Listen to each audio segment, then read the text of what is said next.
The 9th century AD was not exactly a golden age for the papacy. Picture, if you will, a Europe still reeling from the fall of the Roman Empire. Kingdoms rose and fell with alarming regularity. Ambition and intrigue were the orders of the day. The papacy, sadly, was not immune to the chaos. In fact, it was often right in the thick of it. Popes in this era were as likely to meet their end by poison or assassination as they were from old age.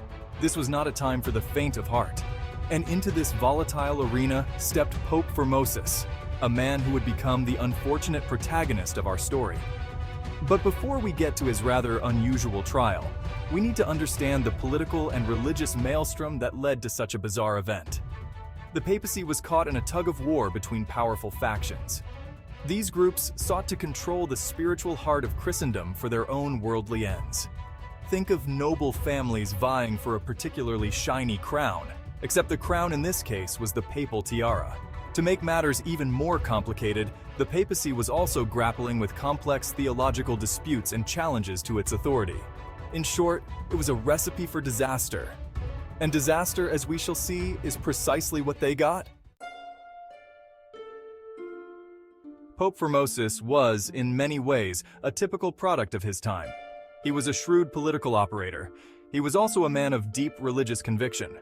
Born into a Roman noble family, Formosus rose through the ranks of the church hierarchy. He eventually became Bishop of Porto, a powerful position near Rome. However, Formosus was also a man of principle. This, as we shall see, would ultimately be his undoing. Formosus clashed with the powerful Roman aristocracy. He opposed their attempts to control the papacy. He excommunicated some of them. He even fled Rome for a time to escape their wrath. However, Formosus's fortunes changed when he was elected pope in 891. He had triumphed over his enemies, or so he thought. Formosus's papacy was short and turbulent. He became embroiled in the complex politics of the Holy Roman Empire. He crowned a new emperor, Lambert of Spoleto, in 892. This decision would have dire consequences for him in the afterlife. You see, Lambert died in 898. This left a power vacuum. Into that vacuum stepped Arnulf of Carinthia, a rival claimant to the throne. Arnulf was not pleased with Formosus's support of Lambert. He would play a key role in the events that followed. Pope Stephen VI was, to put it mildly, an ambitious man. He ascended to the papacy in 896.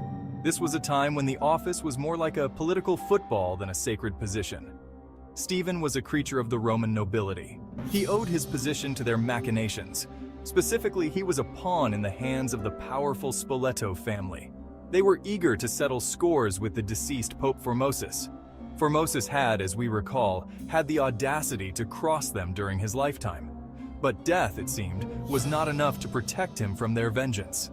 Stephen VI, eager to please his patrons, agreed to their outrageous demand to put Formosus on trial. Yes, you read that right. A trial of a dead pope. This was not just about settling old scores, though that was certainly a factor. This macabre trial was also a power play. By condemning Formosus, Stephen VI could solidify his own position. He could also weaken his rivals. The stage was set for one of the most bizarre events in the history of the papacy. The trial, if you can call it that, took place in January 897 AD. It was held in the Basilica of St. John Lateran in Rome. The event would forever be known as the Cadaver Synod, and Cadaver it most certainly involved. Formosus's rotting corpse was exhumed from its resting place. It was dressed in full papal regalia. The corpse was then propped up on a throne to face its accusers. Imagine, if you will, the scene. The air thick with the stench of decay. Clergymen whispering in hushed tones. A macabre puppet show with the highest stakes imaginable. Presiding over this spectacle was Pope Stephen VI, his face a mask of righteous anger, or perhaps just disgust at the smell. Before we delve into the accusations leveled against the dearly departed Formosus, it's worth pausing to consider the sheer absurdity of the situation. A trial, by its very nature, implies the possibility of defense. How does one defend oneself when one is, well, dead?